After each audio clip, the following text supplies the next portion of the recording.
சத்தம் கேட்டு நானும் ஆயத்தமாகிடுவே. அழைப்பின் சத்தம் கேட்டு நானும் ஆயத்தமாகிடுவே.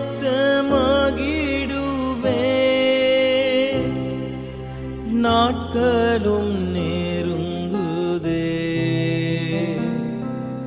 வாஞ்சையும் பெருகுதே. நாட்களும் நெருங்குதே, வாஞ்சையும் பெருகுதே. பரலோகமே என் சொந்தமே என்று காண்பேனோ. பரலோகமே என் சொந்தமே என்று காண்பேனோ. என் இன்ப இயேசுவை என்று காண்பேனோ. என் இன்ப இயேசுவை என்று காண்பேனோ. பரலோகமே என் சொந்தமே என்று காண்பேனோ. இயேசு என் நம்பிக்கையா, இந்த பூமியும் சொந்தமல்ல. இயேசு என் நம்பிக்கையா, இந்த பூமியும் சொந்தமல்ல. பரிசுத்த சிந்தையுடன் இயேசுவை பின்பற்றுவே. இயேசு கிறிஸ்துவின் நல்ல நாமத்தினாலே மீண்டும் உன்னத பாட்டு தேவ செய்திக்கு நேராய் வேத தியானத்துக்கு உங்களை கர்த்தருடைய நாமத்தினாலே வரவேற்கிறேன். கடந்த செய்தியிலே 10ஆம் வசனம் வரைக்கும் பார்த்தோம். மணவாட்டி ஆத்துமநேசரை எங்கே கண்டு சந்திக்கலாம் என்று கேட்கிற அந்த காரியங்கள், அதற்கு மணவாளன் பதில் சொல்லுகிற காரியங்கள். அதெல்லாம் ரகசிய வருகைக்கு எப்படி தீர்க்க தரிசனமாய் சொல்லப்பட்டிருக்கிறது என்பதை குறித்து பார்த்தோம். மீண்டும் ஒரு விசை அந்த ரகசிய வருகை குறித்து நான் சொல்லிவிடுகிறேன். ரகசிய வருகை என்று சொல்லப்படுவது எக்கால சத்தம் தொனிக்கும்போது மணவாட்டி சபை உயிரோடு கூட பரலோகத்துக்கு எடுத்துக்கொள்ளப்படும். அதைத்தான் இங்கே சொல்கிறாரு, ஸ்திரீகளில் ரூபவதியே அதை நீ அறியாயாகில். ஏன்னா அவள் கேட்கிறா, ஆத்துமநேசரே உமது மந்தையை எங்கே மேய்த்து அதை மத்தியானத்தில் எங்கே மடக்குகிறீர். மத்தியானம் என்று சொல்லப்படுகிற அந்த உஷ்ண காலம், மத்தியானம் உபத்திரவு காலத்துக்கு ஒப்பனையாய் சொல்லப்பட்டிருக்கு. இப்போ அந்தி கிறிஸ்து வெளிப்படும் பொழுது சபை தப்புவிக்கப்பட வேண்டும். மணவாட்டியாய் இருக்கிறவள் கைவிடப்பட்டு போயிடக்கூடாது. மத்தேயு சுவிசேஷம் 25ஆம் அதிகாரத்தில் 10 கன்னிகைகளுடைய ஓமையை குறித்து கர்த்தர் சொல்லுகிறார். அதில் 5 பேர் புத்தி உள்ளவர்கள், 5 பேர் புத்தி இல்லாதவர்கள். புத்தி உள்ளவர்கள் தான் மணவாளன் வரும்போது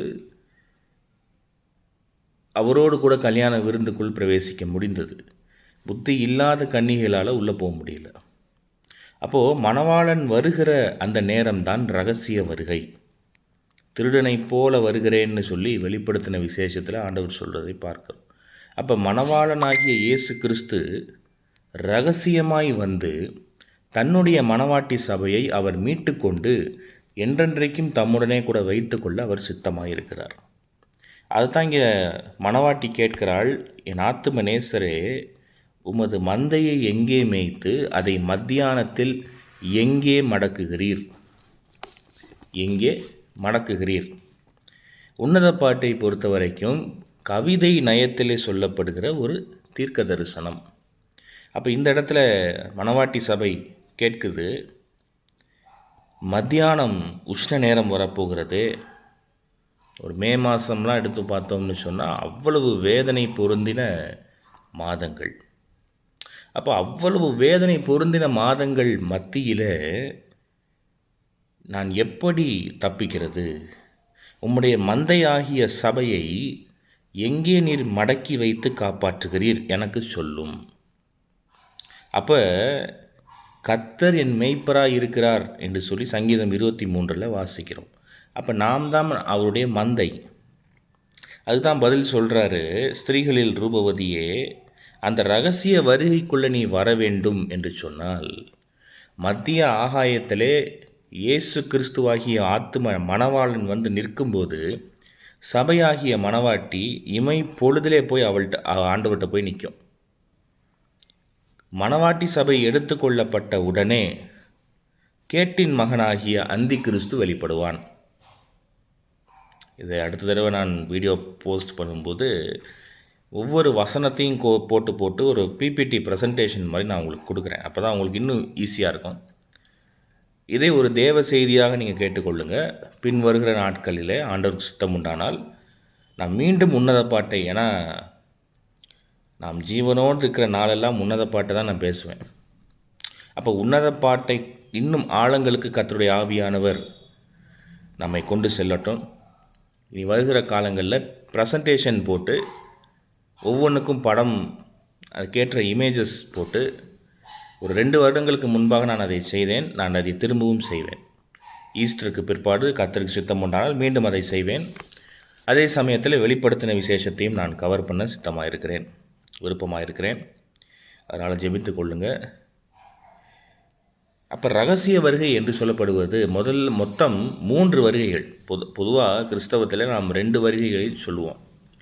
முதல் த ஃபஸ்ட் அட்வென்ட் அப்படின்னு சொல்லப்படுறது, இயேசு கிறிஸ்து கன்னி மரியாளுடைய வயிற்றிலே பிறந்தார், அவர் பாடு அனுபவித்தார், சிலுவையில் மரித்தார், அடக்கம் பண்ணப்பட்டு திரும்ப ஜீவனோடு எழுந்து பரலோக ராஜ்யத்துக்குள்ளே அவர் போயிட்டார். இது ஃபஸ்ட் அட்வென்ட். செகண்ட் அட்வென்ட்னு சொல்லப்படுறது எதுனா அப்படின்னா பயங்கரமான வருகை. மத்திய வானில் ஆண்டவர் பிதாவின் மகிமையோடு கூட திரும்ப வருவேன் என்று சொல்லி வாக்கு கொடுத்துருக்கிறார். ஆனால் இந்த 2 வருகைக்கும் இடைப்பட்ட ஒரு வருகை என்னன்னு சொன்னால் ரகசிய வருகை. இந்த ரகசிய வருகை குறித்து தான் அதிகமாய் இன்றைக்கி நான் உங்களோடு பேசிவிட்டு, கர்த்தருக்கு சித்தம் உண்டானால் அடுத்த 3 வசனங்கள், உன்னத பாட்டு முதல் அதிகாரம் 11, 12, 13 ஆகிய 3 வசனங்களையும் நான் இன்றைக்கு உங்களோடு கூட பேசுவேன். இன்றைக்கு கர்த்தருடைய ஆவியானவர் ஆழமான ஒரு தேவ செய்திக்குள்ளாய் நம்மை நடத்தும்படி தலைகளை தாழ்த்தி நாம் ஜெபிப்போம். அன்பு நேசரே, என்னை மறைத்து நீர் வெளிப்படும். ஆண்டவரே, எனக்கு பேச தெரியாது. நான் திக்குவாயும் மந்தனாவும் உள்ளவன், படிப்பறிவில்லாதவன், பேதையான புறா. ஆண்டவரே, என்னை மறைத்து கொள்ளும். நான் வாய் மாத்திரம் அசைப்பேன். என்னிலிருந்து நீர் பேச வேண்டும் என்று நான் ஜெபிக்கிறேன். பேச வேண்டியது இன்னதென்று உங்கள் பிதாவின் ஆவியானவர் உங்களுக்கு உணர்த்துவார். உங்களிலிருந்து பரிசுத்தாவியானவர் பேசுவார் என்று சொல்லி நீங்கள் வாக்கு கொடுத்துருக்கீங்க. அந்த வாக்கின்படியாய் என்னை தரை மட்டும் தாழ்த்துகிறேன். என்னை மறைத்து நீர் வெளிப்படும். இயேசு கிறிஸ்துவின் நாமம் மாத்திரம் மகிமை அடையட்டும். வசனத்தை கேட்க விடாமல் போராடுகிற பொல்லாத ஆவிகளை நாங்கள் கடிந்து கொள்ளுகிறோம். கடனித்தரையின் ஆவி, சிந்தனையை டைவர்ட் பண்ணுகிற ஆவிகள், சிந்தனையோடு கூட்டு விளையாடுகிற ஆவிகள், பலவீனத்தின் ஆவிகள், சோர்வின் ஆவிகள், சோம்பலின் ஆவிகள் எல்லாவற்றையும் கட்டி நிர்மூலமாக்கி நாங்கள் ஜெபிக்கிறோம். வசனம் ஆண்டவரே 30ஆகவும் 60ஆகவும் 100ஆகவும் பலன் தந்து ஆத்துமாக்களை ஆதாயம் பண்ண எங்களுக்கு கிருபை தாரும். இயேசு கிறிஸ்துவின் நாமத்தில் ஜெபிக்கிறோம் நல்ல பிதாவே, ஆமேன். ஸோ இன்றைக்கு நான் கடந்த தேவ செய்தியை அப்படியே விட்டுட்டு போயிடலாம் அப்படின்னு தான் யோசித்தேன். ஆனாலும் ரகசிய வருகை குறித்து நான் இன்னும் உங்கள்கிட்ட சொல்லி கொடுத்தேன் அப்படின்னு சொன்னாக்க, அதற்காக நீங்கள் ஆயத்தப்படுவது ரொம்ப அவசியமாக இருக்கிறது. இன்றைக்கு நிறைய சபைகள் ரகசிய வருகையை ஏற்றுக்கொள்வது இல்லை. ஏன் அப்படின்னு சொன்னாக்க, ரகசிய வருகை என்கிறதான அந்த வார்த்தை வேதத்திலே இல்லை என்று சொல்லுவாங்க. வேதத்தில் ரகசிய வருகை இல்லை என்று சொல்லுகிற மக்கள் உண்டு. நானும் ஒரு காலத்தில் அப்படி தான் நம்பிக்கிட்டு இருந்தேன். ரகசிய வருகைங்கிறது ஒன்றும் கிடையாது அப்படின்னு சொல்லி. ஆனால் கர்த்தர் என்றைக்கு எனக்கு உன்னத பாட்டை குறித்த வெளிச்சத்தை தந்தாரோ, அப்போ எனக்கு புலப்பட்டது ரகசிய வருகைனா என்ன, ரகசிய வருகையிலே சபையாக நம்மை போக விடாமல் போராடுகிற பொல்லாத ஆவிகள் ரகசிய வருகையை வேண்டாம் என்று சொல்லி தடை செய்கிறதையும் நான் பார்த்துருக்கிறேன். என்னுடைய சொந்த அனுபவத்திலையும் நான் பார்த்துருக்கிறேன். அப்போ ரகசிய வருகை, த சீக்ரெட் கம்மிங், இல்லைனா ராப்சர் ஆஃப் த சர்ச் அப்படின்னு சொல்லி இங்கிலீஷில் சொல்லுவாங்க. சபை உயிரோடு கூட இருக்கிற நாம் மணவாட்டியாய் மாறுகிற அந்த பிள்ளைகள், ஒரு சின்ன குரூப், அது என்ன செய்யப்பட போகிறது அப்படின்னு சொன்னால், உயிரோடு கூட நாம் பரலோகத்துக்கு எடுத்துக்கொள்ளப்பட போகிறோம். ஒருவேளை நம்முடைய மரணம் அதற்கு முன்பாக முந்திக் கொள்ளலாம், இல்லை நாம் உயிரோடு இருந்து ரகசிய வருகையிலே பங்கு கொள்ளலாம். எப்படியோ ரகசிய வருகை கட்டாயமாக இருக்கும். ஒரு உதாரணத்துக்கு சொன்னோம் அப்படின்னு சொன்னால், ஏனோக்கை எடுத்து பார்த்தீங்கன்னு சொன்னால், ஆதியாகமம் 5ஆம் அதிகாரத்தில் ஏனோக்கு என்ற தேவ மனுஷன் 300 வருஷம் கர்த்தரோடு சஞ்சரிக்கிறான். அவன் 65வது வயதிலிருந்து கர்த்தரோடு நடக்க ஆரம்பித்தவன், கர்த்தரை முகமுகமாய் தரிசிக்க ஆரம்பித்தவன் 365 வருஷங்கள் அவன் உயிர் வாழ்கிறான். ஆக குறைய 300 வருடங்கள் அவன் தேவனோடு நடந்து அவன் காணப்படாமல் போனான். தேவன் அவனை எடுத்து கொண்டார் என்று சொல்லப்பட்டிருக்கு. ஆதியாகமம் 5:24 அது வாசிக்கலாம். இப்போ நோவாவும் தேவனோடு சஞ்சரித்த மனிதன் என்று சொல்லப்பட்டிருக்கு. இந்த ரகசிய வருகைக்கு நான் 2 மனுஷங்களை உங்களுக்கு உதாரணமாய் நான் சொல்லுவேன். ஒன்று யாருன்னா ஏனோக்கு, ரெண்டாவது யார் அப்படின்னு சொன்னால் எலியா. முதலாவது சொன்னேன் ஏனோக்கு, ரெண்டாவது எலியா. எலியாவை குறித்து பாருங்கள், 2 ராஜாக்கள் 2ஆம் அதிகாரத்தில் பார்த்தீங்கன்னு சொன்னால், எலியா தீர்க்கதரிசி அக்கினி ரதம் வந்து அவன் உயிரோடு இருக்கும்போதே அவனை அப்படியே அக்னி ரதத்தில் ஏற்றிக்கிட்டு அது பரலோகத்துக்கு போயிடுச்சு. இவர்கள் 2 பேருமே கடைசி காலத்தில் வரப்போகிறார்கள். வந்து அவர்கள் மரிக்கப் போகிறார்கள். அவர்கள் தான் சர்வ வல்லமையுள்ள ஆண்டவருடைய சமூகத்தில் நிற்கிற அபிஷேகம் பண்ணப்பட்ட 2 ஒலிவ மரங்கள் என்று வேதம் சொல்லுகிறது. சிலர் வரப்போகிற அந்த 2 சாட்சிகளை வந்து வெளிப்படுத்தின விசேஷத்தில் வர அந்த 2 சாட்சிகளை மோசே எலியான்னு சொல்லுவாங்க. ஏன் அப்படி சொல்கிறாங்க அப்படின்னு பார்த்தீங்கன்னா, மோசேயும் எலியா, மோசே செய்த அற்புதங்கள், அந்த எகிப்தில் 10 அதிசயங்களில் ஒன்று, தண்ணீரை இரத்தமாய் அவன் மாற்றினான். ஏன்னா கடைசியில் வரப்போகிற அந்த 2 சாட்சிகளிலும் தண்ணீரை இரத்தமாய் மாற்றுவதனாலே ஒன்று கம்பல்சரி எலியா, ஒன்று கம்பல்சரி மோசேன்னு சொல்லுறாங்க. நிறைய பேர் புரிஞ்சுக்கிறாங்க. ஆனால் அது இல்லை என்பது என்னுடைய கருத்து. எப்படி அப்படின்னு கேட்டிங்கன்னா, மோசே ஏற்கனவே மரித்து போன பரிசுத்தவான். ஆனால் மரிக்காமல் இருக்கிற 2 பேர் யாருன்னு சொன்னால், ஒன்று ஏனோக்கு, இன்னொன்று எலியா. வேதத்தின்படி எல்லாருமே மரிக்க வேண்டும். முதல் மனிதன்லேருந்து கடைசி மனிதன் வரைக்கும் மரிக்க வேண்டும். இவங்க 2 பேரும் உன்னத பாட்டுக்கு ஒப்பனையாய் சொல்லப்பட்டபடினாலே, மணவாட்டிக்கு ஒப்பனையாய், ரகசிய வருகைக்கு ஒரு முன்மாதிரியாக, ஒரு நிழலாட்டமாய் அவங்க இருந்தபடினால, இவங்க திரும்பியும் பூமிக்கு வந்து பூமியை வாதித்து மிருகத்தால் கொலை செய்யப்பட்டு திரும்ப 3.5 நாட்களுக்கு பின்பாடு அவங்க உயிரோடு எழும்பி பரலோகம் போவாங்க. ஏன்னா எபிரேயர் 10:27 ஒரு தரம் மரிப்பதும் பின்பு நியாயத்தீர்ப்பு அடைவதும் மனுஷனுக்கு நியமிக்கப்பட்டிருக்கிறது என்று சொல்லப்பட்டிருக்கு. ஆக ரகசிய வருகையில் சபையாகிய மணவாட்டி சூலமித்தி, ஒரு சின்ன குரூப், அவங்க என்ன செய்யப்பட போகிறாங்கன்னா, உயிரோடு கூட பரலோக ராஜ்யத்துக்குள்ளே போக போகிறோம்.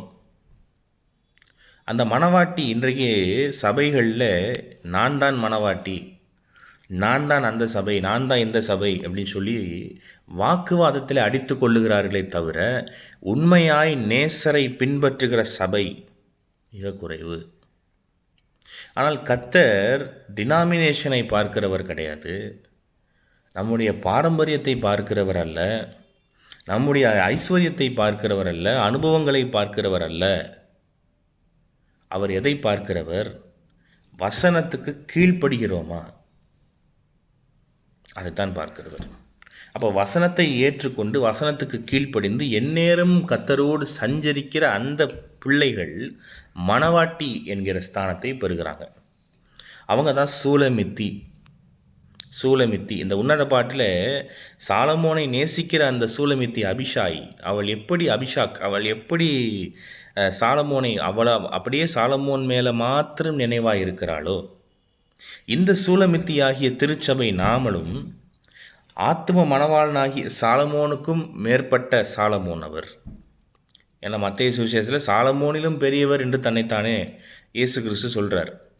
அப்போ அவர் மேலேயே 24 மணி நேரமும் சிந்தை வைத்து அவரோடு கூடவே சஞ்சரித்து கொண்டிருந்து அவர் வார்த்தைக்கு கீழ்ப்படிந்து எப்போதும் அவரோடு நடக்கிற நாம் தான் சூலமித்தி.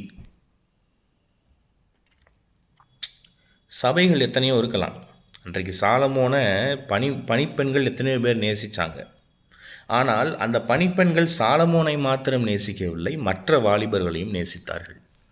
ஆனால் இந்த சூலமித்தி ஆகிய அபிஷாக் என்ன செய்கிறார்? சாலமோனை மாத்திரம் நேசிக்கிறாள். அதுதான் என் புறா, அதுதான் புறாவின் குணம். புறா பார்த்தீங்க அப்படின்னு சொன்னால் இந்த ஜோடி புறாக்கள், அது ஜோடியில் ஏதாவது ஒன்று இறந்துருச்சு அப்படின்னு சொன்னாலும் மற்றது போய் சூசைட் பண்ணிக்கும். கடைசி வரைக்கும் இன்னொரு ஜோடியை அது தேடாது. அப்போ துரோகம் செய்யாத மணவாளி இயேசு கிறிஸ்துவிடத்திலும் நாம் இருப்பது, அந்நிய தெய்வத்திடம் போய் ஒரு உடன்படிக்கை செய்வதுன்னு சொன்னால் அது மணவாட்டியின் தன்மை கிடையாது. அப்போது ரகசிய வருகை இதுதான், the secret coming of the Lord, the rapture of the church அப்படின்னு சொல்லுவாங்க. இந்த ரகசிய வருகையில் சபையை ஆயத்தப்பட விடாமல் பிசாசு ஆதி திருச்சபை நாட்களிலிருந்து பல தந்திரங்களை அவன் செய்துட்டு வந்திருக்கான். பல தந்திரங்கள். சபைக்கு ஏகப்பட்ட உபத்திரவங்களை அவன் கொடுத்தான். எத்தனையோ பேரை பிசாசு சாகடித்தான். ஆனால் அதெல்லாம் பிசாசுக்கு ஃபெயிலியராக முடிஞ்சுது.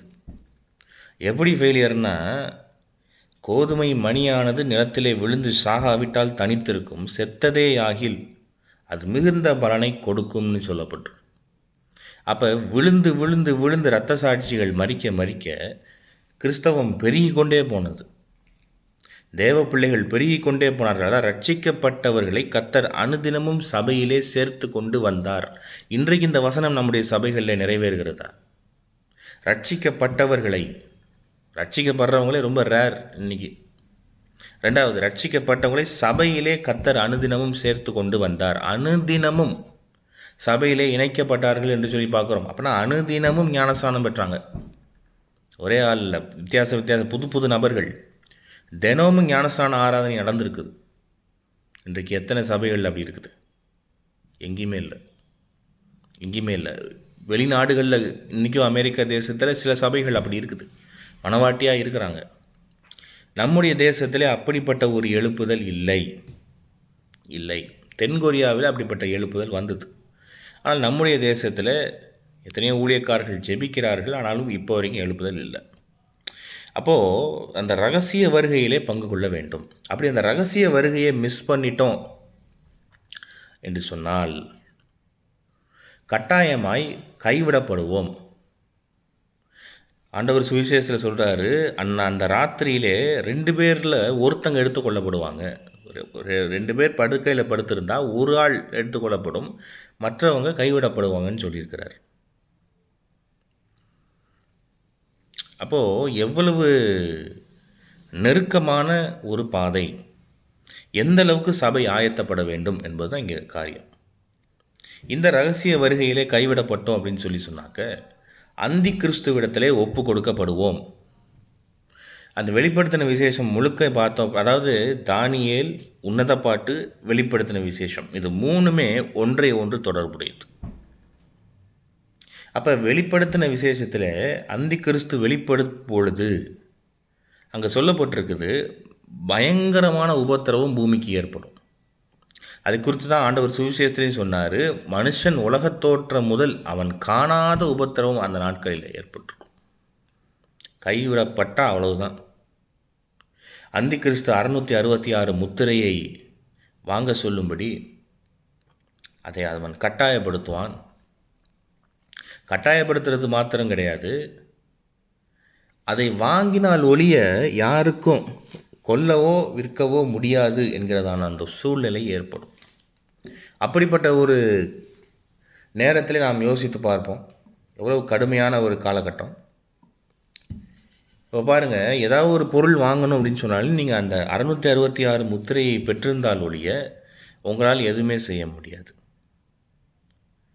பணம் இருக்கலாம், பணம் கொடுத்து வாங்க முடியாது. அந்த 666 அந்த மார்க் ஆஃப் த பீஸ்ட்னு சொல்கிறாங்க, அந்த மிருகத்தின் முத்திரை, அதை நீங்கள் வலது கையிலையோ நெத்திலையோ நீங்கள் வாங்கி கொண்டால் மட்டும்தான், சிப் மாதிரி வச்சுருவான், வாங்கினா மட்டும்தான் உங்களை உயிரோடையே விடுவான் முதல்ல. இல்லைனா அந்த வாங்காத நபர்களை தேடி தேடி சித்திரவதை செய்வார்கள் என்று சொல்லி வேதத்தில் சொல்லப்பட்டிருக்கு. அது இல்லாமல் எதுவுமே செய்ய முடியாது, பேசிக்கே அதுதான் அப்படின்ற மாதிரி ஆகிடும் உலகம். அந்த நாட்களில் சாகவும் முடியாது, இரத்த சாட்சியாக சாகவும் முடியாது. சாவை தேடியும் ஜனங்கள் அதை காணாதிருப்பார்கள் என்று சொல்லி வேதம் சொல்லுது. அப்போது எவ்வளவு கொடுமையான காலம். ஆனால் அங்கே இரத்த சாட்சியாய் மரித்தால் மட்டும்தான் அந்த கைவிடப்பட்ட மக்களுக்கு பரலோகம். இல்லை அப்படின்னு சொன்னால், கர்த்தரை மறுதலித்தாலோ அந்த மிருகத்தின் முத்திரையை பெற்றுக்கொண்டாலோ என்றென்றைக்கும் பரலோக ராஜ்யம் அவங்களுக்கு கிடையாது. அது மகா உபத்திரவ காலம். எனவே இந்த ரகசிய வருகையிலேயே நாம் பரலோகம் போகிறது தான் நமக்கு நல்லது, நமக்கு நல்லது. அதை தான் இங்கே மணவாட்டி 8ஆம் வசனத்தில் கேட்கிறாள். 7ஆம் வசனத்தில், என் ஆத்தும நேசரே, உமது மந்தையை எங்கே மேய்த்து அதை மத்தியானத்தில் எங்கே மடக்குகிறீர் எனக்கு சொல்லும். உமது தோழரின் மந்தைகள் அருகே அலைந்து திரிகிறவளை போல நான் இருக்க வேண்டியதென்ன? இன்றைக்கு எத்தனையோ ஜனங்கள் இந்த ஜபக்கூட்டம் அந்த ஜபக்கூட்டம்னு சொல்லி அலைந்து திரிகிறாங்களே தவிர அவங்களுக்கு வேத வாக்கியங்கள் தெரிவதில்லை. நமக்கு முன்பாக ஒரு பெரிய நித்தியம் வைக்கப்பட்டிருக்கிறது.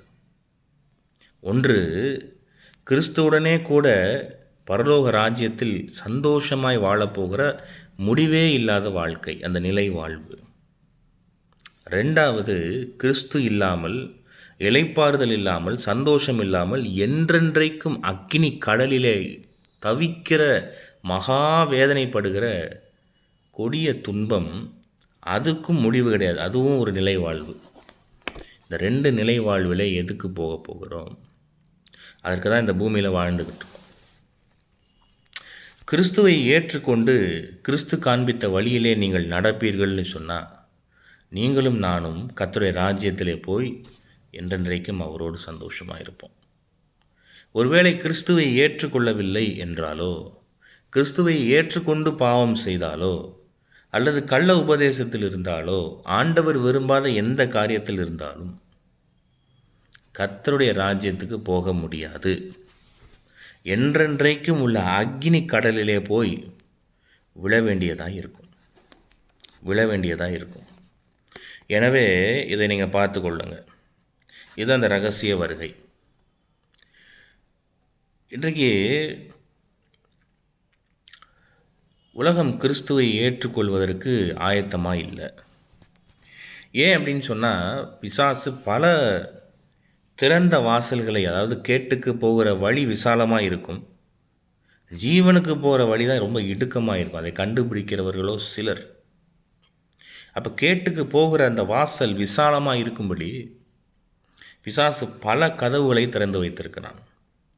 இச்சை என்கிற கதவை திறந்து வைத்திருக்கிறான். ஒவ்வொருத்தங்களுக்கும் ஒன்று ஒன்று பிடிக்கும், அதுக்கு ஏற்ற கதவுகளை சாத்தான் திறந்து வைத்திருக்கிறான். அதிலிருந்து வெளியில் வந்து பரலோக ராஜ்யத்தை நோக்கி பறக்கிற புறாவாய் மாற இன்றைக்கு யாருக்குமே விருப்பம் இல்லை. இப்படி ஒரு விக்கிரக ராஜ்யத்தில் நாம் இருக்கிறோமே. எழுப்புதல் வரும் என்று சொல்லி பிரசங்கிக்கிறார்களே, ஆனாலும் எழுப்புதல் வரவில்லை. ஆத்ம ஆதாயம் செய்ய முடியலை. எழுப்புதல் வரும் வராது அப்படிங்கிறது ரெண்டாவது காரியம். ஆனால் முதலாவது நம்முடைய மனதளவில், நம்முடைய வாழ்க்கையில், நம்முடைய குடும்பத்தில் எழுப்புதல் வந்திருக்கிறதா? நாம் ரட்சிக்கப்பட்டிருக்கிறோமா? இங்கே கண்ணை மூடனா கர்த்தருடைய ராஜ்யத்துக்குள்ளே நேராய் போய்விடுவோம் என்கிறதான 100% அஷூரன்ஸ் நம்முடைய இருதயம் நமக்கு கொடுக்குதா? அதைத்தான் இந்த லென்த்து காலங்களில் நாம் தியானிக்கணும். நம்முடைய இருதயத்தையே பார்த்து நாம் ஒரு கேள்வி கேட்குறோம். இருதயமே, நீ சொல்லு, நான் கர்த்தருடைய ராஜ்யத்துக்கு போவேனா? நான் சரியாய் வாழ்ந்திருக்கிறேனா? அப்போது இருதயமே நம்மை நியாயந்திருக்கும். ஆவியானவர்கிட்ட நாம் கேட்கும்போது, ஆவியானவரே நான் சரியாய் நடந்தேனா என்று கேட்கும்போது கர்த்தருடைய ஆவியானவர் நமக்கு அதை வெளிப்படுத்துவார்.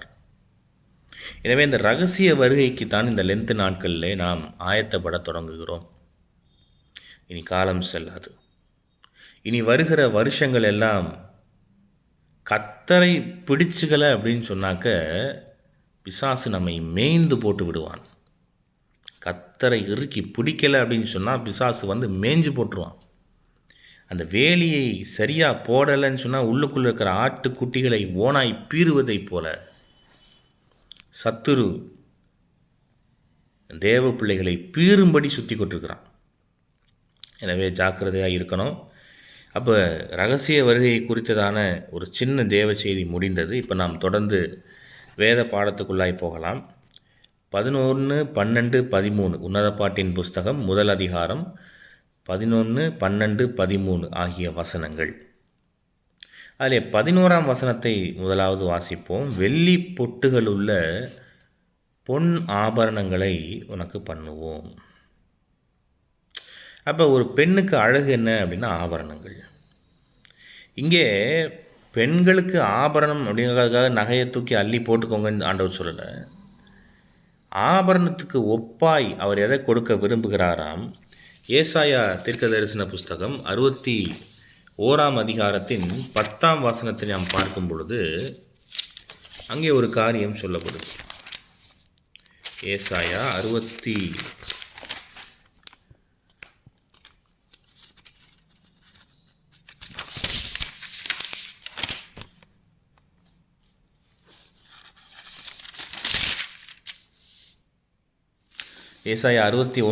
பார்த்தீங்க அப்படின்னா, கர்த்தருக்குள் பூரிப்பாய் மகிழுகிறேன், என் தேவனுக்குள் என் ஆத்துமா கலிகூர்ந்திருக்கிறது.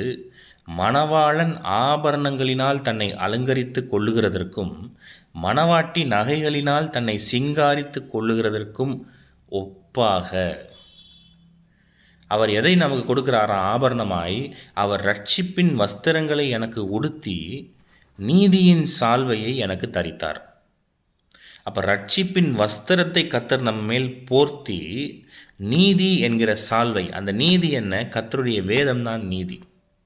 அதை நமக்கு முதலாவது கொடுக்கிறார் ஆபரணமாக. அதாவது ஈசாக்கு பார்த்தீங்க அப்படின்னு சொன்னால் தனக்கு பெண் பார்த்து வரும்படி அவன் தகப்பனாகிய ஆபிரகாம் எலியேசரை அனுப்புகிறான். அப்போ எலியேசர் வந்து அந்த தண்ணீர் மொண்டு கொள்ளுகிற அந்த கிணற்று பக்கத்தில் நின்றுக்கிட்டு அப்போது நிற்கும்பொழுது அங்கே ரெபேக்காள் வருகிறதை கவனிக்கிறான். அப்போ ரெபேக்காள் வந்தபோது என்ன செய்கிறா? குடியும் ஆண்டவனேன்னு சொல்லி அவனுக்கும் அவன் ஒட்டகங்களுக்கும் கூட தண்ணீர் மொண்டு வார்க்கிறாள். அப்போ மணவாட்டியின் சுபாவம், அந்த சுபாவம் ரொம்ப உத்தம சுபாவமாக இருக்குது. ரொம்ப குணசாலியான ஒரு பெண்ணாய் அவள் இருக்கிறாள். அப்போ குணசாலியான ஸ்திரீ தன் புருஷனுக்கு கிரீடமாக இருக்கிறாள்னு சொல்லி வேதம் சொல்லுது. அப்போ குணசாலியாக இருக்கிற மணவாட்டி சபைக்கு கர்த்தர் என்ன செய்கிறார்? ஆபரணங்களை கொடுக்கிறார். அப்போ அந்த எலியேசர் என்ன செய்கிறான்? அவன் கொண்டு வந்த ஆபரணங்கள், காதணிகளை எடுத்து ரெபேக்காள்கிட்ட கொடுக்குறான். வளையல்கள், அந்த கடகங்கள்னு சொல்லப்பட்டிருக்கு, வளையல்களை எடுத்து ரெபேக்காள் கொடுக்குறான். காதில் போட்டுக்கும்படி தோடுகள், அந்த காதணிகளை கொடுக்குறான். அப்போ அவள் போட்டுக்கிட்ட அலங்காரமாய் மாறி போகிறாள். அவளை கூட்டிக்கிட்டு தான் என்ன செய்கிறான்? கானான் தேசத்தில் இருக்கிற தன் எஜமானாகிய ஈசாக்கை பார்க்க அவன் புறப்பட்டு போகிறான் என்று சொல்லப்பட்டிருக்கு. ஆபிரகாமை எடுத்துக்கொண்டு பார்த்தீங்க அப்படின்னு சொன்னால், ஆபிரகாம் ஆதியாகமம் 13:2 ஆபிரகாம் வெள்ளியும் பொன்னையும் மிகுதியாய் உடைய சீமானாய் இருந்தான் என்று சொல்லப்பட்டிருக்கு.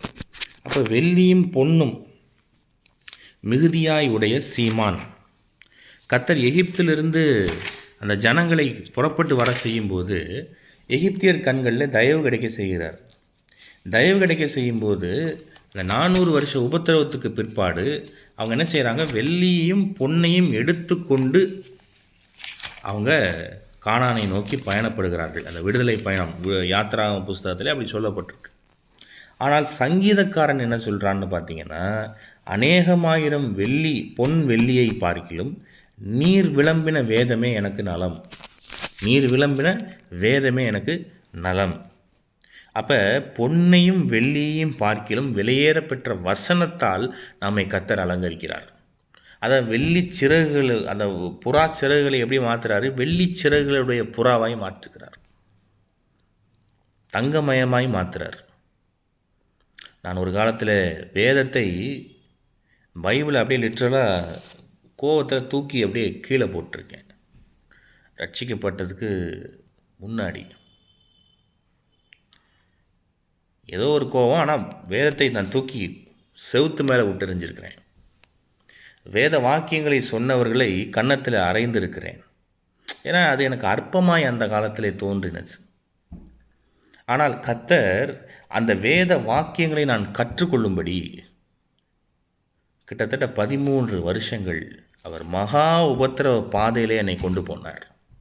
வெள்ளியை போல கர்த்தர் என்னை புடமிட்டார். அதான் நேற்று ஒரு பாடல் போட்டிருந்தோம், வெள்ளியை புடமிடுவது போல என்னை புடமிட்டார், சுத்த பொன்னாய் விளங்கினேன்னு ஒரு பாடல் பார்த்தோம்.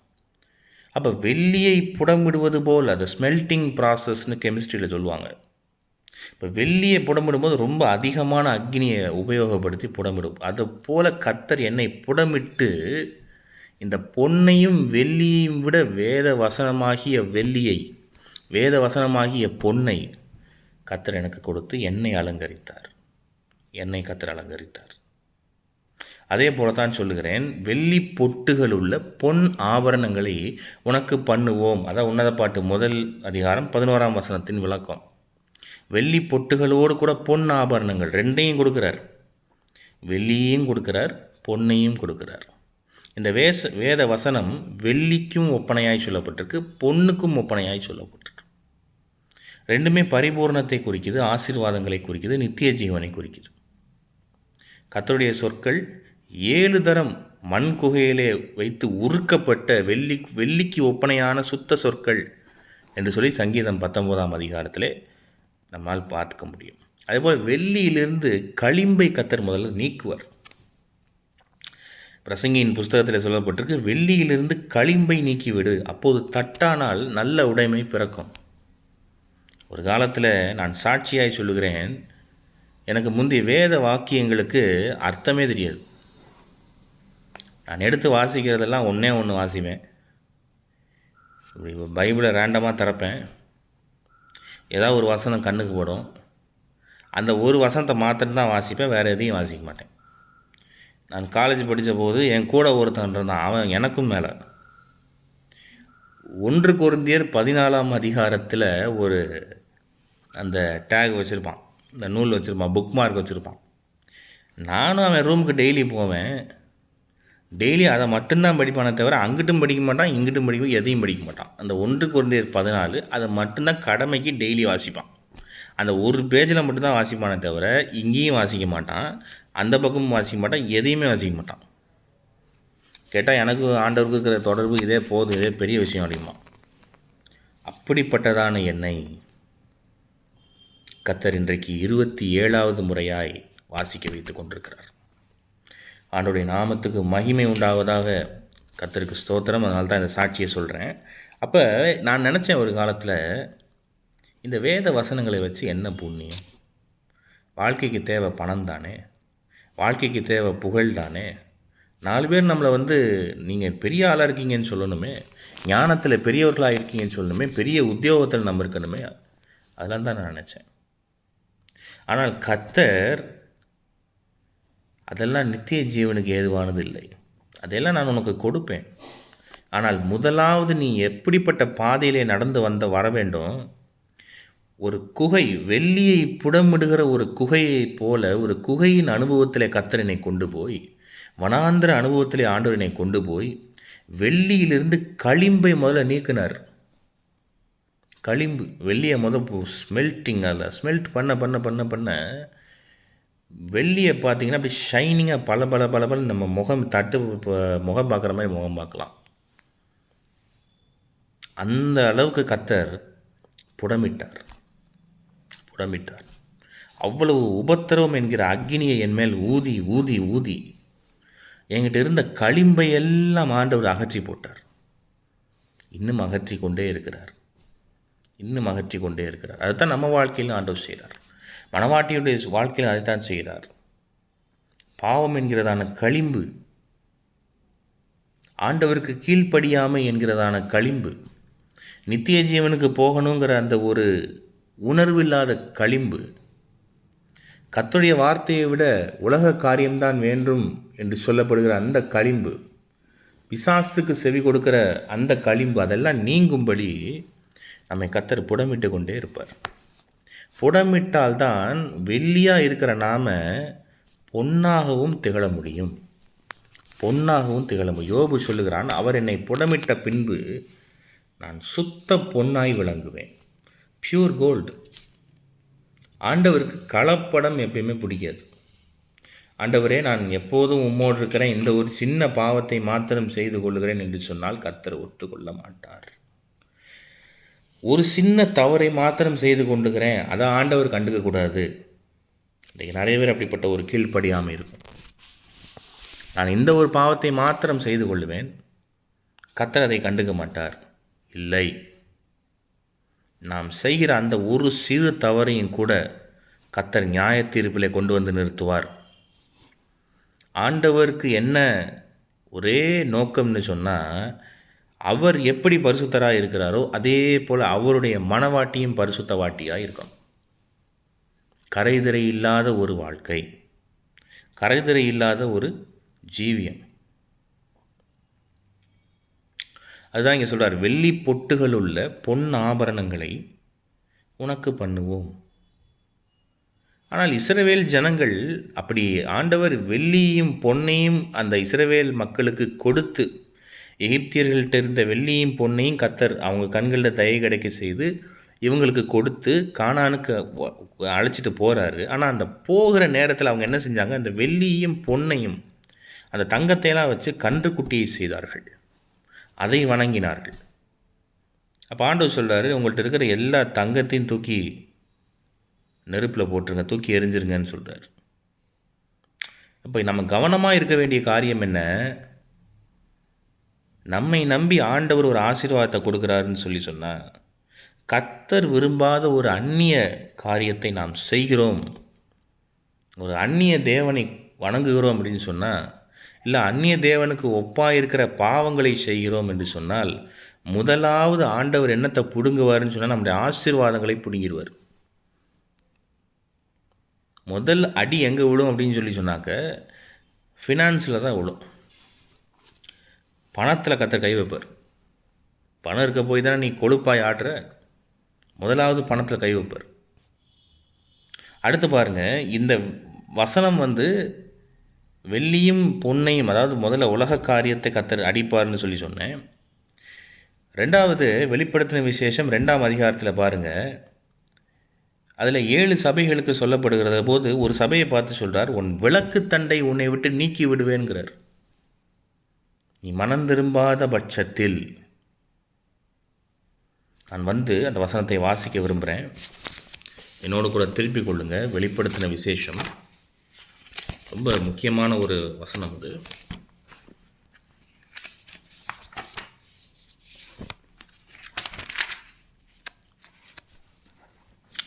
ஆமாம், முதல் சபைக்கு தான் சொல்கிறேன். எபேசு என்று சொல்லப்பட்ட முதலாவது சபை, மொத்தம் 7 சபைக்கு கர்த்தர் சொல்லுகிற காரியத்தில் முதல் சபை எபேசு என்று சொல்லப்பட்ட எபேசு பட்டணத்தில் இருந்த ஆதி திருச்சபை.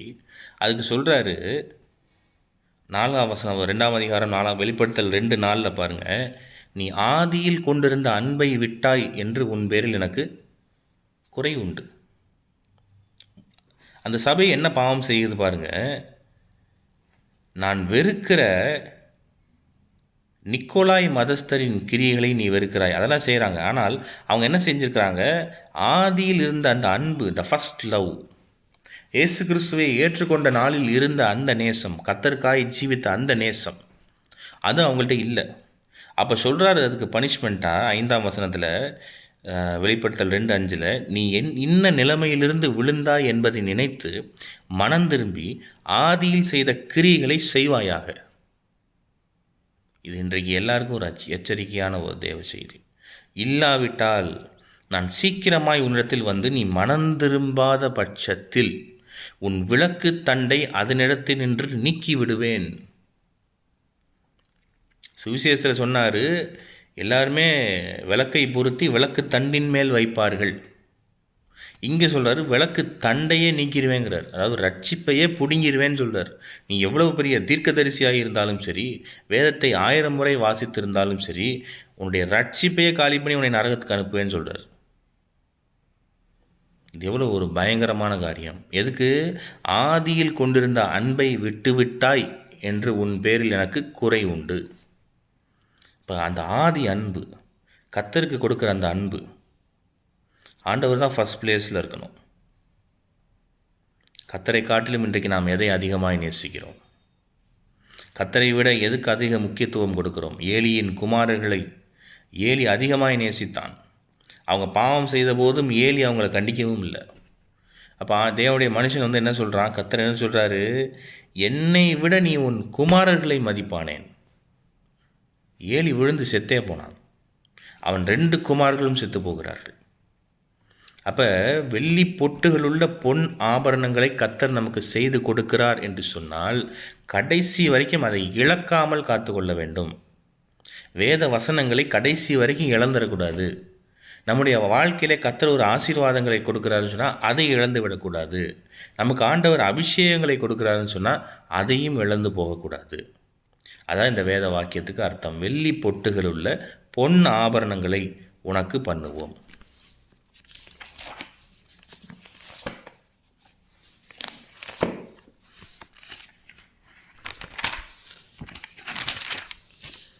இப்போ பாருங்கள் 12ஆம் வசனம், ராஜா தமது பந்தியில் இருக்கும் தனையும் என்னுடைய நலத தைலம் தன் வாசனையை வீசும்.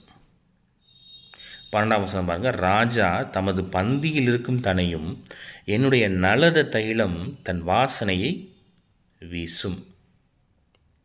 அப்போ இயேசு மகாராஜா பந்தி இருக்கிறார். அவர் இப்போ காட்டி கொடுக்கப்பட்ட அந்த ராத்திரியிலே சீஷர்களோடு கூட சேர்ந்து என்ன செஞ்சார்? பந்தி இருந்தார். அப்பத்தை பிட்டு இது என்னுடைய அப்பமாக இருக்குதுன்னு சொன்னார். திராட்சை ரசத்தை எடுத்து என்னுடைய ரத்தமாக இருக்குதுன்னு சொன்னார். பந்தி இருக்கும்போது என்னுடைய நலத தைலம் வீசும். அந்த 11 பேரும் உத்தமமாய் கர்த்தரை பின்பற்றினார்கள். அவங்க இருதயத்திலிருந்து நலத தைலமாகிய பரிசுத்த வாசனை வீசிச்சு. ஒருத்தனை தவிர. யார் அந்த ஒருத்தன்? யூதாஸ். அவன் திருடன் என்று சொல்லி வேதம் சொல்லப்பட்டிருக்கு. அவன் பணப்பையை சுமக்கிறவன். அவன் கர்த்தரை காட்டி கொடுக்க நேரம் பார்த்து கொண்டிருந்தவன். அவன் இருதயத்திலிருந்து நலத தைலத்தின் வாசனை வீசலை, கேவலமான கெட்டுப்போன நாத்தம் வீசினது. அதான் ஆண்டவர் சொல்கிறார், அப்பா நீ இருக்காத, ஒரு கேவலமான நாத்தம் வருது, நீ எழுந்திரிச்சு போய் சீக்கிரம் செய்ய வேண்டியதை செய்யின்னு சொல்லி அனுப்பிட்டார். எப்போவுமே இயேசு கிறிஸ்துவுக்கு துர்நாற்றம் பிடிக்காது. இயேசு கிறிஸ்துவுக்கு துர்நாற்றம் பிடிக்காது. ஆவிக்குரிய துர்நாற்றம். சரீர பிரகாரமாகவும் நாம் பரிசுத்தமாக இருக்க வேண்டும். அதிகாலையில் ஜெபிக்கிறோம் அப்படின்னு சொன்னால் ஒரு இம்ப்ராப்பராக ஒரு நாமளே குளித்து நல்லா ஃப்ரெஷ்ஷாக அப்படி தான் ஜெபிக்கணுமே ஒழிய எந்திரிச்சு அப்படியே போய் கர்த்தருடைய சமூகத்தில் நிற்கக்கூடாது. அது ஆண்டவருக்கு பிடிக்காது. வெளிப்புற தோற்றத்திலும் பரிசுத்தம் சுத்தம் முக்கியம். ஆத்துமாவிலும் பரிசுத்தம் சுத்தம் கர்த்தருக்கு முக்கியம். அதான் ராஜா தமது பந்தியில் இருக்கும் தனையும் என்னுடைய நலத தைலம் தன் வாசனையை வீசும். ஒரு இடத்துல கர்த்தர் நம்மளை வைத்திருக்கிறார். நம்ம இடத்துல பாவம் செய்யும்போது நம்முடைய ஆத்துமாவிலிருந்து ஒரு அசுத்தமான நாத்தம் அடிக்கும். ரோட்டில் ஒரு பிச்சைக்காரன் இருக்கிறான், ரோட்டிலே குப்பைமேட்டு பக்கம் படுத்திருக்கிறான்னா அவன் மேலே துர்நாற்றம் அடிக்கும். அவன் பக்கத்தில் நாம் போக விரும்ப மாட்டோம். அதே போல் பாவ சாக்கடை நம்முடைய இருதயத்தில் ஒட்டி கொண்டிருக்கு அப்படின்னு சொன்னால் நம்ம மேலேயும் துர்நாற்றம் அடிக்கும். நம்ம விட்டு ஆண்டவர் வரமாட்டார். இன்றைக்கு எத்தனை பேருடைய இருதயத்தில் துர்நாற்றம் அடிக்குதோ நாம் இன்றைக்கு ஒப்பு கொடுக்க போகிறோம். ஆண்டவரே, எங்களுடைய இருதயத்தை நீர் கழுவியருளும். என்னையும் சேர்த்து தாழ்த்துக்கிறேன். எங்கள் இருதயத்தை கர்த்தர் கழுவியருளும். ஆண்டவரே, பரிசுத்த வாசனை, ஜீவனின் வாசனை, கிறிஸ்துவின் வாசனை எங்களிடத்திலிருந்து வீசணும். 2 கொரிந்தியர் எழுதும்போது பவுல் எழுதுகிறாரு, கிறிஸ்துவுக்குள் எப்போதும் எங்களை வெற்றி சிறக்க பண்ணி எங்களை கொண்டு அவரை அறிகிற அறிவின் வாசனையை வெளிப்படுத்துகிற தேவனுக்கு ஸ்தோத்திரம்.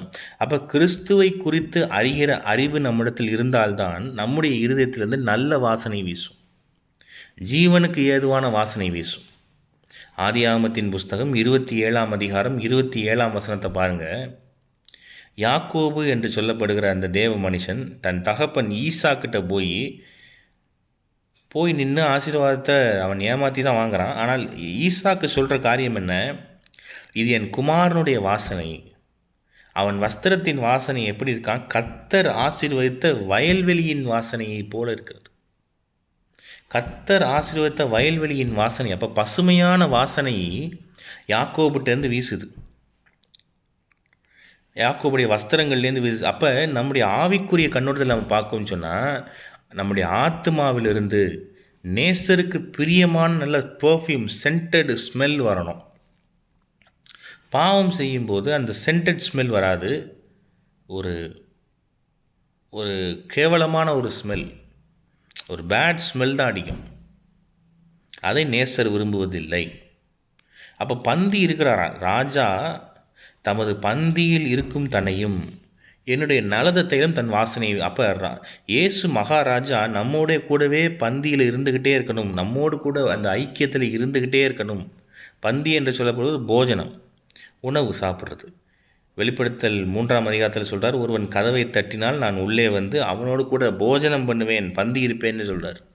அப்போ நம்மோடு கூட கர்த்தர் பந்தி இருக்கணும், நம்மோடு கூட அவர் ஐக்கியமாக இருக்கணும்னு சொன்னால் நம்மகிட்டேருந்து நல்ல ஒரு வாசனை வீசணும், நல்ல ஒரு மைல்டு பர்ஃப்யூம் வீசுவது போல். அதுக்காக பர்ஃப்யூம் அடிச்சுக்கிறது தான் இல்லைன்னு இல்லை, வெளிப்புற நல்ல பர்ஃப்யூம் போட்டு உள்ளுக்குள்ளே நாம் வெள்ளை அடிக்கப்பட்ட கல்லறையாக இருக்கக்கூடாது, இருதயத்தில் அசுத்தம் இருக்கக்கூடாது, அசிங்கம் இருக்கக்கூடாது, ஆண்டவர் விரும்பாத வேசித்தனங்கள், ஆண்டவர் விரும்பாத விக்கிரக ஆராதனைகள், ஆண்டவர் விரும்பாத அந்நிய நுகங்கள், ஆண்டவர் விரும்பாத அன்காட்லி டைஸ், ஆண்டவர் விரும்பாத காரியங்கள் அது எதுவும் இருக்கக்கூடாது. ஆண்டவர் விரும்பாத பிசாசோடு தொடர்புகள், ஆண்டவருக்கு பிரியமில்லாத அந்நிய அக்னிகள் எதுவும் இல்லாமல் இருந்தால் தான் இருதயத்திலேருந்து நலத தைல வாசனை வீசும். அது நேசருக்கு பிரியம்.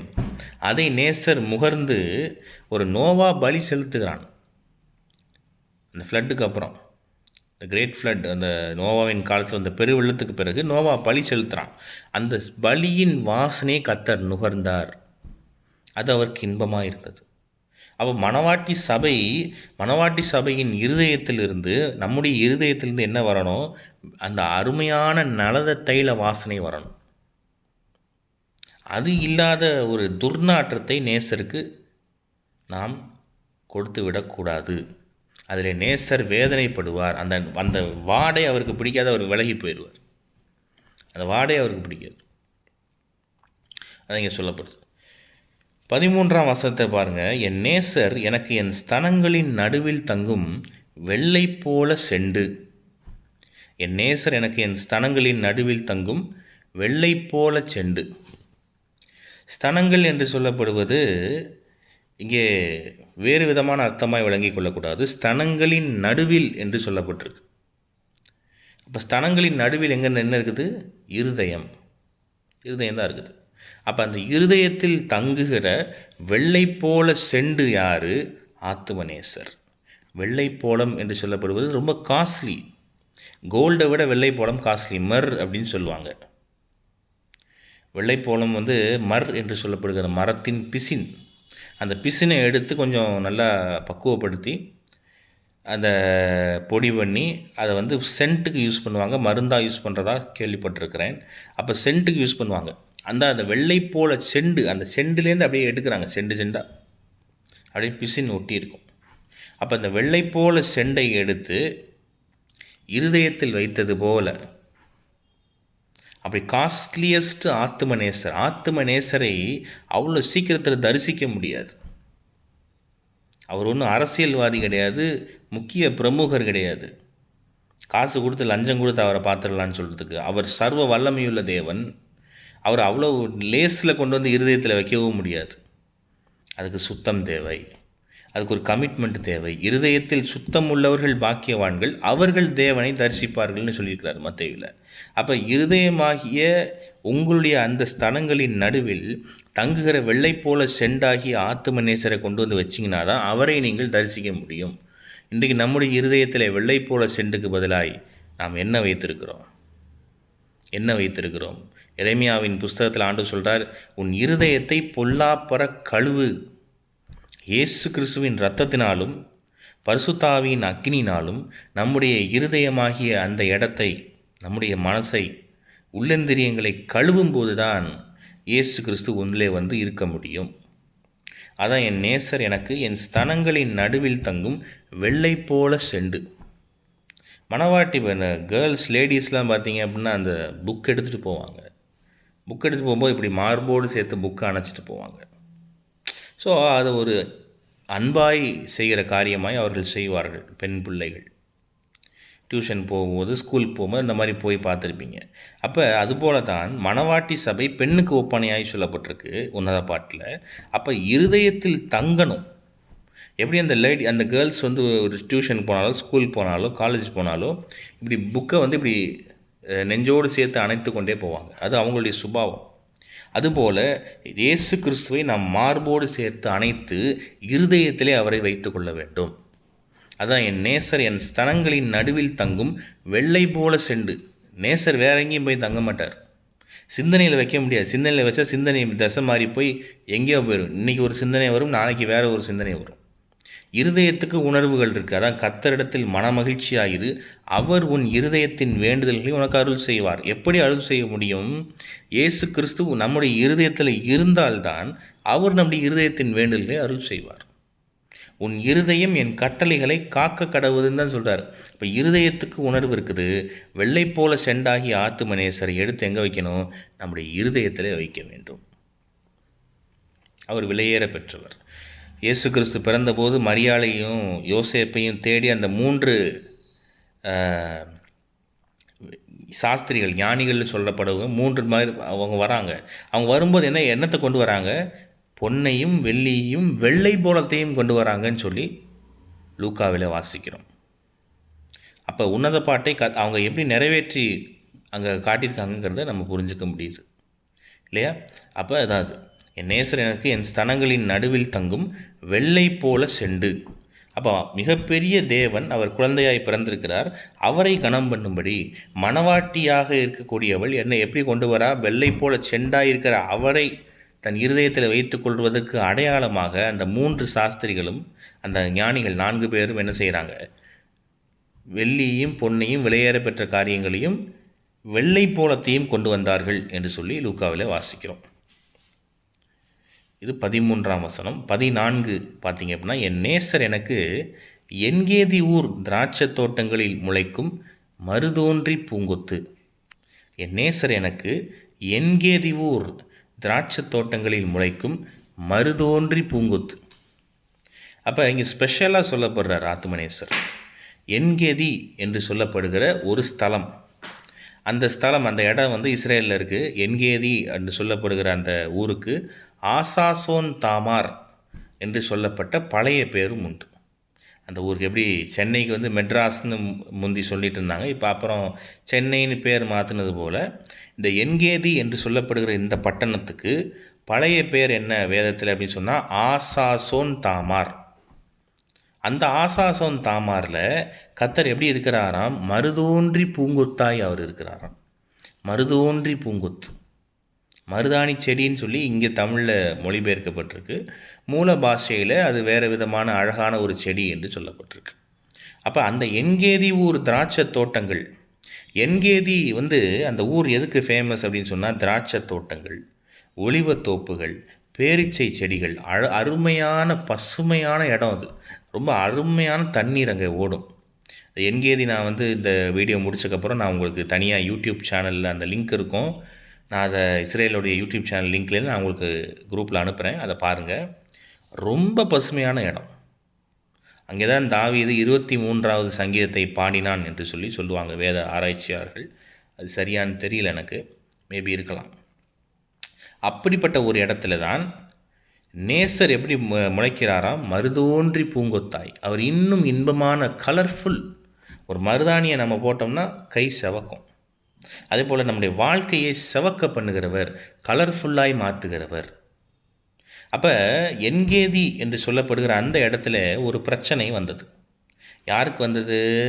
யோசபாத்தின் காலத்தில் வந்தது. 2 நாளாகமும் 20ஆம் அதிகாரத்தில் வாசிச்சிங்கன்னு சொன்னால், யோசபாத் என்று சொல்லப்படுகிற ராஜாவின் நாட்களில் யோசபாத்துக்கு விரோதமாய் 3 பெரிய தேசத்தின் படைகள் வருது.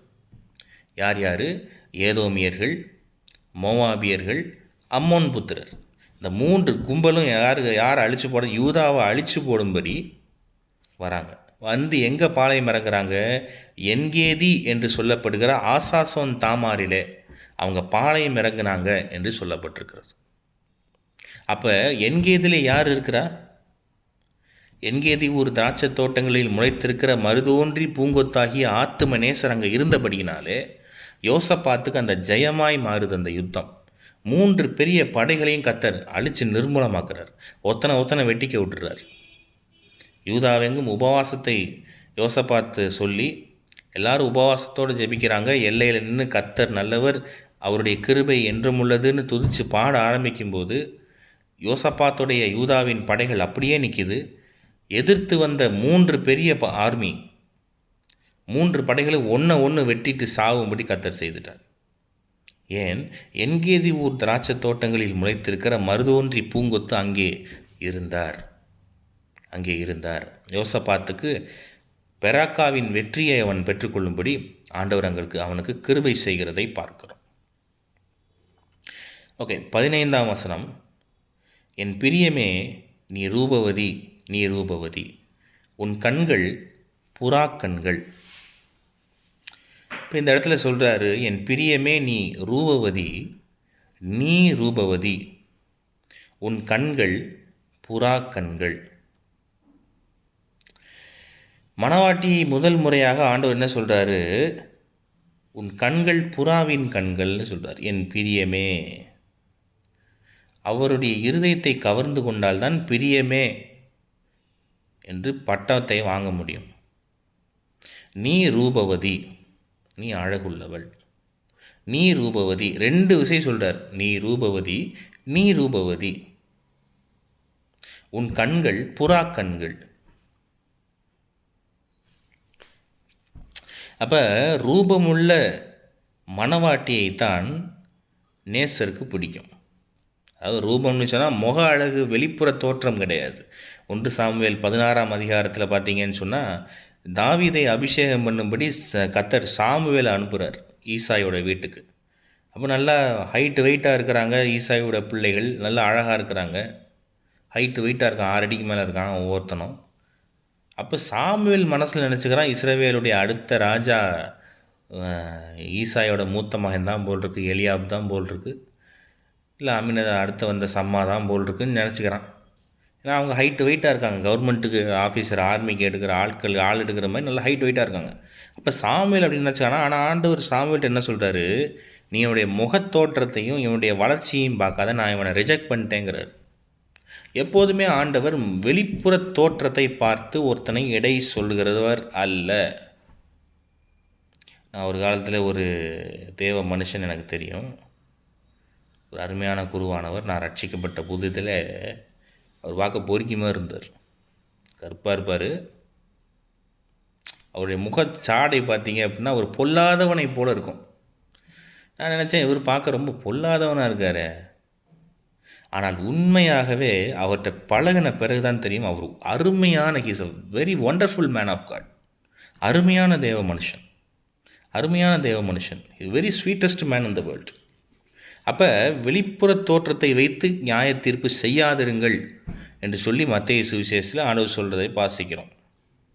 அப்போ ஆண்டவர் எதை வைத்து ரூபவதின்னு சொல்கிறாரு? உள்புறமான ஆத்துமாவிலே அழகு. ஆத்துமா இன்றைக்கி நமக்கு அழகாக இருக்குதா? இன்றைக்கு இல்லைன்னா நம்முடைய ஆத்துமா கேவலமாக இருக்கிறதா? கர்த்தர் தாவீதுக்கு தவறாய் பிறந்த பிள்ளையை அடித்தார் என்று சொல்லப்படுற அந்த பிள்ளை வியாதிப்பட்டு கேவலமாக இருந்துச்சு. இன்றைக்கி நாம் பாவ வியாதியினாலே பாதிக்கப்பட்டு கேவலமாக இருக்கிறோமா? இன்றைக்கு நாம் எப்படி இருக்கிறோம்? நாம் ரூபவதி என்கிறதான அந்த பட்டத்தை, த டைட்டில் வினராக நம்ம இருக்கோமா? நீ ரூபவதி, நீ ரூபவதி, ரெட்டிப்பான நன்மையை சொல்கிறார். சீமோனே சீமோனேன்னு கூப்பிட்றது போல் சாமுவேலே சாமுவேலேன்னு கூப்பிட்டார். அதே போல் ரூபவதி நீ ரூபவதின்னு 2 முறை சொல்லுகிறார். அப்போ அந்த ரெட்டிப்பான கணம், ரெட்டிப்பான ஆசீர்வாதம், சகரியா 9:12 நான் ரெட்டிப்பான நன்மையை உனக்கு கொடுப்பேன்னு சொல்லியிருக்கிறவர் இங்கே ரெட்டிப்பான நன்மையை தருகிறார். நீ ரூபவதி, நீ ரூபவதி. பென்யமீனுக்கு யோசேப்பு எல்லாரை விட 5 மடங்கு அதிகமாகி பங்கு கொடுத்தான். அதே போல் மற்றவங்களை விட மனவாட்டியாய் மாறுகிறவங்களுக்கு ஆண்டவர் அதிகமான ஆசீர்வாதங்களை கொடுக்கிறவர். அதான் ரெட்டிப்பான நன்மை, டபுள் ஃபோல்டு பிளெஸ்ஸிங். சொல்கிறாரு, உன் கண்கள் புறாக்கண்கள். கண்கள் எப்படிப்பட்டதாம்? புறாக்கண்கள். புறாவின் கண்கள் எப்போவுமே நேர்த்தியாக இருக்கும், கோணக்கண் அல்ல, ஸ்குவிண்ட் ஐஸ் இல்லை. புறாவின் கண்கள் அசுத்தமானதை பார்க்காது. புறாவின் கண்கள் செத்துப்போன மிருகத்தை போய் உட்கார்ந்து அதை திங்காது. புறாவின் கண்கள் வேற ஒரு பறவையை போய் பார்க்காது. புறாவின் கண்கள் எதை மாத்திரம் பார்க்கும்? அது இலைத்தலையை மாத்திரம் பார்க்கும். அதுக்காக வெஜிடேரியன் சாப்பிடுங்கன்னு நான் சொல்ல வரலை. பரிசுத்தமானதை மாத்திரம் தான் அது பார்க்கும். புறா செத்துப்போன ஒரு அசுத்தத்தை போய் சாப்பிடாது. காக்கா தான் சாப்பிடும். இன்றைக்கு நாம் காக்காவாக இருக்கிறோமா, புறாவாக இருக்கிறோமா? பிரேதத்தில் போய் உட்காரும் காக்கா, புறா பிரேதத்தின் மேலே உட்காராது.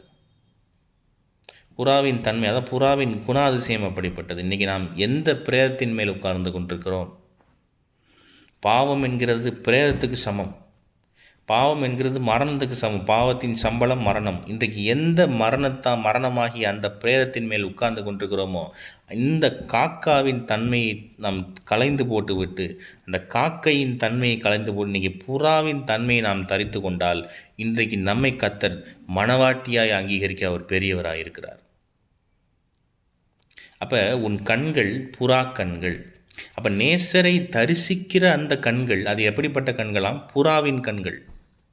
நேசரை மாத்திரம், உன் கண்களை என்னை விட்டு திருப்புன்னு சொல்லி சொல்கிறார்.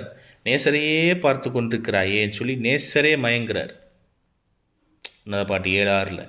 அப்போ உன் கண்கள் செவ்வையாய் நோக்க கடவுது. வலதுபுறமாவது இடதுபுறமாவது பார்க்கக்கூடாது. பாவம் எங்கே இருக்குது? அசுத்தம் எங்கே இருக்குது? கண்ட அசுத்தமான காட்சிகள் எங்கே இருக்குது? கண்ட அசுத்தமான நபர்களை பார்க்கக்கூடாது. கண்ட அசுத்தமான வழியிலே வந்த பணத்தை பார்க்கக்கூடாது. அசுத்தமான ஐக்கியத்தை பார்க்கக்கூடாது. நம்முடைய கண்கள் எதை மாத்திரம் பார்க்கணும்? இயேசு கிறிஸ்துவை மாத்திரம் பார்க்கணும். பரலோகத்தை மாத்திரம் பார்க்கணும். தரிசனங்களை அந்த கண்களைத்தான் கர்த்தர் என்ன சொல்கிறார்? புறாவின் கண்கள்.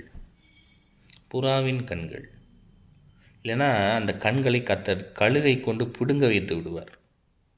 சிம்சோனுடைய கண்கள் கர்த்தரையும் அபிஷேகத்தையும் பார்த்து கொண்டிருந்த புறாவின் கண்கள் என்றைக்கு தெளிலால் என்கிற சொல்லப்படுகிற அந்த வேசியை பார்த்தானோ, அவன் முடிவு எப்படிப்பட்டதாய் போச்சு?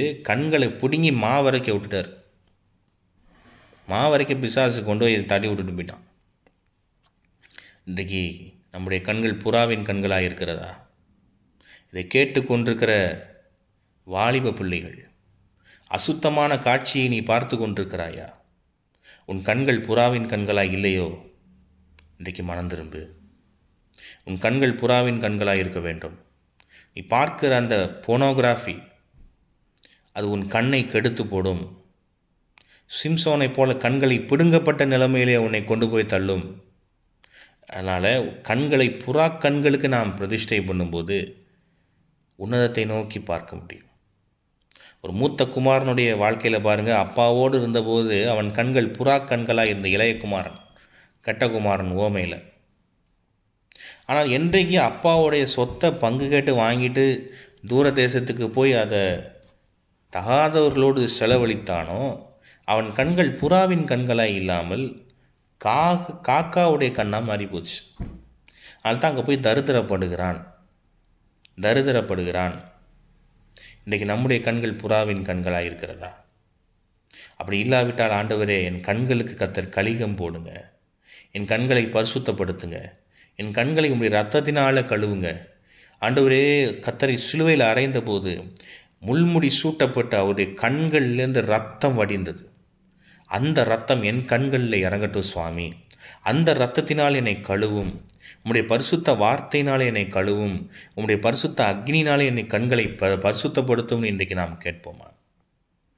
15 வாக்கியங்களை 15 வசனம் வரைக்கும் நீங்கள் நாம் பார்த்துருக்கிறோம். கர்த்தருக்கு சித்தம் உண்டு என்று நினைக்கிறேன். இன்னும் 2 வசனங்கள் தான், முதல் அதிகாரம் முடிஞ்சிருச்சு, அதை நாம் பார்க்க போகிறோம். 16ஆம் வசனத்தை பாருங்கள். மணவாட்டி பதில் சொல்லுகிறாள், நீர் ரூபமுள்ளவர், என் நேசரே நீர் இன்பமானவர், நம்முடைய மஞ்சம் பசுமையானது. மணவாட்டி மணவாளனை பார்த்து ஒரு காரியம் சொல்கிறான்.